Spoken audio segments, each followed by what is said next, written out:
Common లా admission test ఎగ్జామ్కి మనకి ఎగ్జాక్ట్గా 10 days ఉంది. December 7th ఎగ్జామ్ జరగబోతుంది. 5 సెక్షన్స్గా ఉన్న ఈ పేపర్లో ప్రతి సెక్షన్ని ఎలా రివైజ్ చేయాలి, ఈ 10 days మనం ఎలాగా ప్రిపేర్ అవ్వాలనే విషయం పైన మనం తెలుసుకుందాము. హలో, అందరికీ నమస్కారం. నా పేరు కళ్యాణ్ దత్. ఈ ఛానల్లో మీరు క్లాట్కి సంబంధించి వీడియోస్ చూడవచ్చు.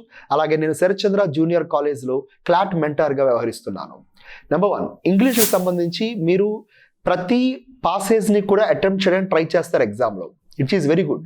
బట్ నేను చెప్పేది ఏంటంటే కొన్ని పాసేజెస్ థిమాటిక్గా ఉంటాయి, అలాగే కొన్ని ఎక్స్ట్రాక్ట్స్, ముఖ్యంగా కొన్ని నోవెల్స్లో తీసుకొచ్చిన పాసేజ్లు కూడా ఉంటాయి. అవి కొంతవరకు స్టూడెంట్స్ని కంగారు పెడుతున్నాయి. అయితే మీరు భయపడకుండా మీ కంప్లీట్ ఫోకస్ మొత్తాన్ని కూడా ఇచ్చిన థీమ్ మీద మాత్రమే మీరు ఫోకస్ చేయండి.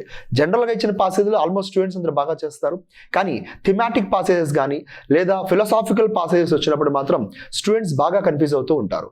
సో మీ బ్రెయిన్ లేదా మీ అటెన్షన్ మొత్తాన్ని కూడా ఇచ్చిన థీమ్కి తగ్గట్టుగా మీ బ్రెయిన్ని మీరు పెట్టాల్సి వస్తుంది. అలాగే నేను స్టూడెంట్స్ చెప్తూ ఉంటాను, పాసేజ్ లేదా ఇంగ్లీష్ సెక్షన్ని మనం సాల్వ్ చేస్తున్నప్పుడు డీమార్ట్ రూల్ లేదా ఒక షాపింగ్ మాల్ రూల్ ఫాలో అవ్వమని చెప్తూ ఉంటాను.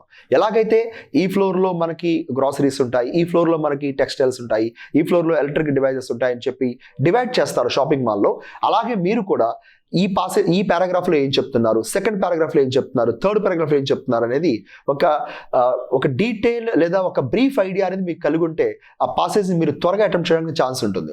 అలాగే వొకాబులరీ క్వశ్చన్స్ ఉంటాయి. ఇప్పటికిప్పుడు మీరు ఏమీ చేయలేరు. పాస్ట్ కొన్ని రోజులుగా మీరు వొకాబులరీ ప్రాక్టీస్ చేస్తూ ఉంటే కనుక ఖచ్చితంగా మీరు మంచి వొకాబులరీ బిల్డప్ చేసుకుని ఉంటారు. అలాగే కాన్ఫిడెంట్గా అటెంప్ట్ చేసే ముందు నేనేం చెప్తానంటే ఆప్షన్స్లో మీకున్న 4 ఆప్షన్స్లో సంబంధం లేని ఆప్షన్స్ని మ్యాక్సిమం ఎలిమినేట్ చేయండి. తద్వారా ఉన్న 2 ఆప్షన్స్లో పాసేజ్ తగ్గట్టుగా మీరు ఖచ్చితంగా ఆన్సర్ని చూస్ చేసుకోవడానికి ఉంటుంది. అండ్ ఇక్కడ గ్రామర్ క్వశ్చన్స్ వచ్చే అవకాశం కూడా ఉంటుంది. ఆబ్వియస్గా బేసిక్ 10th క్లాస్ లెవెల్ వరకు మీకు గ్రామర్ పైన మంచి కమాండ్ ఉంటే మీకు అది సరిపోతుంది. మోర్ ఆర్ లెస్ మీరు మంచిగానే స్కోర్ చేయొచ్చు. నెంబర్ 2, మీకు వచ్చేసరికి current affairs and GK. Yes, అబ్సల్యూట్గా చాలా వరకు స్టూడెంట్స్ కంగారు పడుతూ ఉంటారు, భయపడుతూ ఉంటారు. నేనేమంటానంటే డైలీ కరెంట్ అఫైర్స్ని మీరు ప్రిపేర్ అవుతూనే మంత్లీ కరెంట్ అఫైర్స్ మీకు కొన్ని టాపిక్స్ పైన అవగాహన కలిగి ఉంటే కనుక ఖచ్చితంగా మీరు కరెంట్ అఫైర్స్ అటెంప్ట్ చేయగలరు. ఇక్కడ సక్సెస్ ఫార్ములా ఏంటి అంటే రివిజన్, సెకండ్ సక్సెస్ ఫార్ములా మళ్ళీ రివిజన్, థర్డ్ సక్సెస్ ఫార్ములా మళ్ళీ రివిజన్. ఖచ్చితంగా రివిజన్ బాగా చేస్తేనే మీరు ఈ సెక్షన్ని రాయగలరు. అయితే ఇక్కడ మీకు కొంచెం నేను చెప్పాలనుకున్న పాయింట్ ఏంటంటే హిస్టరీ జీకే లేదా history current affairs, constitutional GK లేదా constitutional current affairs, international relations సంబంధించిన జీకే లేదా కరెంట్ అఫైర్స్, లేదా అటు కల్చర్ పాయింట్ ఆఫ్ వ్యూలో కానీ economy, science and technology, defence, even environment, ఇలా సెక్షన్స్ వైజ్గా చేసుకుని మీరు ప్రిపేర్ అవుతూ ఉంటే ఖచ్చితంగా మీకు ఎఫెక్టివ్ రివిజన్తో పాటుగా ఎఫెక్టివ్ ప్రోగ్రెస్ కనిపిస్తూ ఉంటుంది. అండ్ నెక్స్ట్ వచ్చేసరికి legal aptitude. Of course students చాలా వరకు భయపడరు, ఎందుకంటే లీగల్ యాప్టిట్యూడ్ క్వశ్చన్స్కి మీకు నాలెడ్జ్ ఏమి ప్రయర్గా లీగల్ నాలెడ్జ్ పెద్దగా అవసరం లేదు. ఇచ్చిన పాసేజ్ని దృష్టిలో పెట్టుకుని మీరు హ్యాపీగా క్వశ్చన్స్ సాల్వ్ చేయొచ్చు. అయితే ఇక టైం టేకింగ్ వల్ల ఏంటి అంటే కేసుని అర్థం చేసుకోవడం ప్లస్ ఉన్న ఆప్షన్స్లో ఎస్ఆర్ నో ఆప్షన్స్ కన్ఫ్యూజింగ్ ఎక్కువగా ఉంటాయి.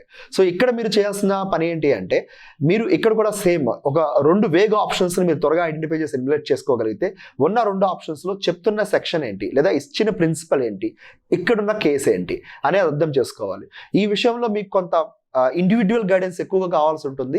ఆబ్వియస్గా మీ మెంటార్స్తో కానీ మాట్లాడడానికి ట్రై చేయండి, ఖచ్చితంగా హెల్ప్ చేయడానికి అవకాశం ఉంటుంది. నెక్స్ట్ సెక్షన్ లాజికల్ రీజనింగ్ ఉంటుంది. 2 సెక్షన్స్ ఉంటాయి మీకు, ఒకటి క్రిటికల్ రీజనింగ్, మరొకటి అనలిటికల్ రీజనింగ్. ఇప్పుడు క్రిటికల్ రీజనింగ్లో వచ్చేసరికి ఏంటంటే కొన్ని కాన్సెప్ట్స్ ఉంటాయి. అందులో వీక్ ఆర్గ్యుమెంట్ అంటే ఏంటి, స్ట్రాంగ్ ఆర్గ్యుమెంట్ అంటే ఏంటి, అజంప్షన్ అంటే ఏంటి, పారాడాక్స్ అంటే ఏంటి, కొన్ని కాన్సెప్ట్స్ ఉంటాయి. ఈ కాన్సెప్ట్స్ తెలుసుకున్న తర్వాత రెగ్యులర్స్గా ప్రాక్టీస్ చేస్తుంటే కనుక మీకు ఆబ్వియస్గా మీకు చాలా ఈజీగా ఉంటుంది. అండ్ అనలిటికల్ రీజనింగ్లో కొన్ని కాన్సెప్ట్స్ ఉంటాయి. ఆ కాన్సెప్ట్స్ని మీరు అట్లీస్ట్ బేసిక్ అవగాహన కలుగుంటే కనుక మీరు ఈజీగా ఎగ్జామ్ పేపర్లో చేయవచ్చు. And last section QT. నాకు తెలిసినంత వరకు ఆంధ్రప్రదేశ్లో కానీ లేదా తెలంగాణలో కానీ లేదా త్రూఅవుట్ ద ఇండియాలో కానీ ఈ సెక్షన్ని చాలా వరకు నెగ్లెక్ట్ చేస్తారు.